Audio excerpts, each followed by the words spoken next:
कुछ माता पिता ऐसे हैं कि हमने लाखों रुपया तुम्हारी पढ़ाई में लगा, तुम फेल कैसे हो गए, मतलब तुम पढ़ाई में कमजोरी कर, ऐसा नहीं कहना चाहिए। कोई बात नहीं, तुम्हारा प्रयास था ना, अगली बार और अच्छा प्रयास करो। अब आपने तो पैसा डाल दिया कि इतने पैसा खर्चा किए, तुम्हें पता है कैसे कर, तुम तो बस फेल होके चले।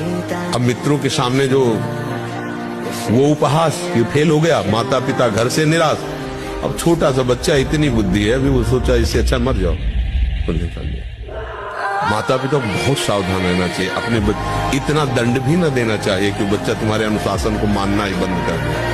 इस शायरी का लेना देना फिजिक्स, केमिस्ट्री और मैथ से है।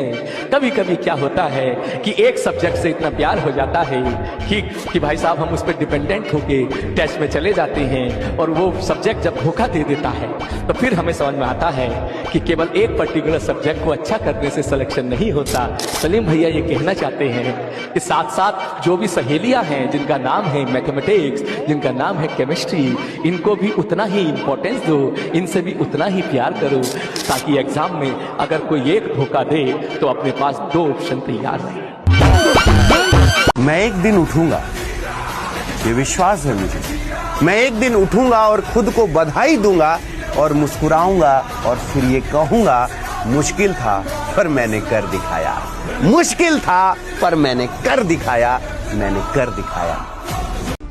माँ के बिना जिंदगी वीरान होती है, उसकी हंसी से ही हर शाम और सुबह मेहरबान होती है, उसकी हंसी से ही हर शाम और सुबह मेहरबान होती है।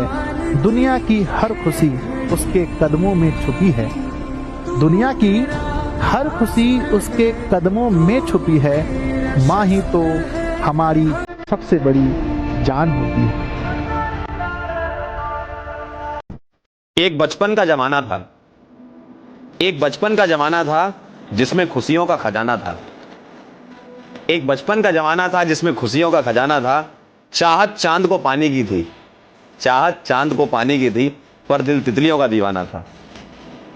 थक कर आना स्कूल से फिर भी खेलने जाना था, बारिश में कागज की नाव थी, हर मौसम सुहाना था। रोने की वजह ना थी, ना हंसने का बहाना था, क्यों हो गए हम इतने बड़े, इससे अच्छा तो बचपन का जमाना था।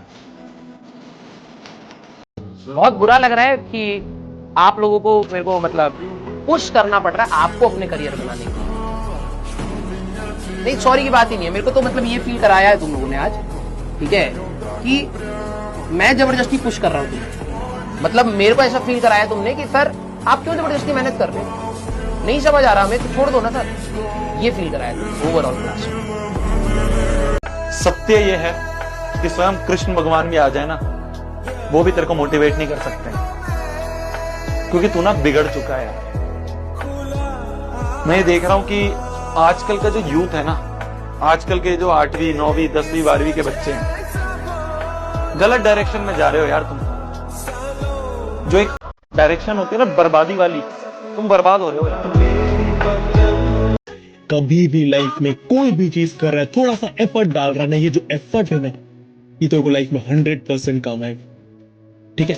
और एक दिन जब जाके तू अपने आप को शीशे में देखेगा ना कि यार कहां से कहां आ गया मैं, फिर तुझे ये सारे दिन याद आएंगे कि यार ये पता है ऐसा मेरे साथ क्यों हुआ, क्योंकि मेहनत करी थी यार उसे। किसी बच्चे को शौक नहीं होता 10वीं क्लास पास करके पेपर देने का, किसी को शौक नहीं होता 12वीं क्लास करके पेपर देने का।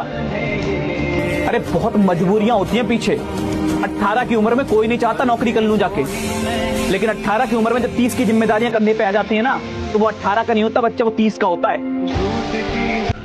मार्ग कठिन कायर पुरुष को लगता है, बलवान को नहीं। तुम कायर मत बनो। किसी भी कार्य को करने के लिए अगर हमारे हृदय में उत्साह है तो उत्साह हर कठिनाई को रोन देगा। या भाषण देता है कि शिक्षा का उद्देश्य संस्कार विकसित करना है, माँ बाप संस्कार सिखा के भेजे हैं। और कौन तुम लोग का किताब में सिलेबस है संस्कार का, तो नहीं बताओ तो। अगर संस्कार माँ बाप नहीं सिखा के भेजते तो 500,000 क्लासरूम को संभालने वाला एक अकेला शिक्षक नहीं संभाल सकता था। ये किसके बदौलत? संस्कार के। ये हर बीतता हुआ समय ये बता रहा है, ये कह रहा है कि अगर तुम कामयाब नहीं हुए, अगर तुम कामयाब नहीं हुए तो तुम्हारा कोई अपना नहीं होगा, तुम्हारा कोई अपना नहीं होगा, क्योंकि ये दुनिया सिर्फ उगते सूरज को सलाम करती है। बच्चा हारना है ही नहीं। 12वीं के मार्क्स मैटर नहीं करते हैं? बिल्कुल करते हैं। ये वो लोग बोल रहे हैं जिनके नहीं आए हैं। हो रही है भैया, नींद बहुत आती है भैया, सुबह नहीं जल्दी उठा जाता भैया, रात को नहीं पढ़ा जाता। कौन सुन रहा है तुम्हारे बहाने? किसको फर्क पड़ता है तुम्हारे बहाने? तो ये सोचो, मेरे को फर्क पड़ता है? नहीं पड़ता मेरे को फर्क। एग्जाम में नाम किसका आएगा, रिपोर्ट कार्ड में नाम किसका आएगा? तुम्हारा आएगा। ना पढ़ने के तू 100 बहाने लगा ले, बट पढ़ने के लिए तेरे को सिर्फ एक रीजन की जरूरत है भैया। Single piece of paper can not decide my future. अच्छा, इसका मतलब फोन चलाते रहोगे, शॉर्ट देखते रहोगे, रील्स देखते रहोगे। ये सिंगल पीस ऑफ पेपर ये तुम्हारी फ्यूचर डिसाइड नहीं करता, पर इसके लिए जो मेहनत करोगे वो मेहनत तुम्हारी फ्यूचर डिसाइड करेगी। वो रात रात भर उठ के जो तुमने मेहनत करी है, जो रात रात भर उठ के पसीने बहाए हैं, वो आदत वो तुम्हें काम आएगी। मेन बात होनी चाहिए यार, हाँ अब भैया बहुत हो गया, ठीक है, दोस्त नहीं, जो कुछ कर रहा है मेरे को फर्क नहीं पड़ रहा, मैं अब फोकस हूं। तुम्हारे क्या किसी दोस्त को भी फर्क पड़ेगा अगर तुम नहीं पास हो गया, तुम्हारे अच्छे नंबर नहीं आए? किसी को फर्क नहीं पड़ेगा। सिर्फ तुम इकलौते हो जिसका नाम उस रिपोर्ट कार्ड पे चढ़ेगा और तुम्हें फर्क पड़ेगा। सिंपल सी बात। ये बहाने हो गए हैं बस कि भैया सिंगल पीस ऑफ पेपर हमारा फ्यूचर डिसाइड नहीं करता। ये उनके लिए है जब तुमने रात भर बैठ के रगड़ा है, जब तुम ये बहाना लगा सकते हो कि यार कुछ हो गया था, मैंने अपनी तरफ से मेहनत पूरी करी थी पर एग्जाम में नहीं हो पाया, तब ये चीज बोल सकते हो। फोन चला रहे हो, मूवी देख रहे हो, टाइम पास कर रहे हो, इधर उधर हांड रहे हो दोस्तों के साथ, तब ये बहाने नहीं बात करते। आपको लग रहा होगा कि आपके आसपास कोई बच्चे हैं, आपके आसपास कोई दोस्त हैं जो नहीं पढ़ रहे। लोग आज आपका मजाक उड़ाएंगे, लोग आप दुनिया आपके बारे में ऐसा बोलेगी वैसा बोलेगी, लोग आपको आज ताने देंगे, तो आज आप किसी को जवाब मत दीजिएगा, शांत रहिएगा। लड़ाई बड़ी है हमारी, इसलिए मौन है हम। एक दिन हमारी सफलता तुम्हें बता देगी कि कौन है हम।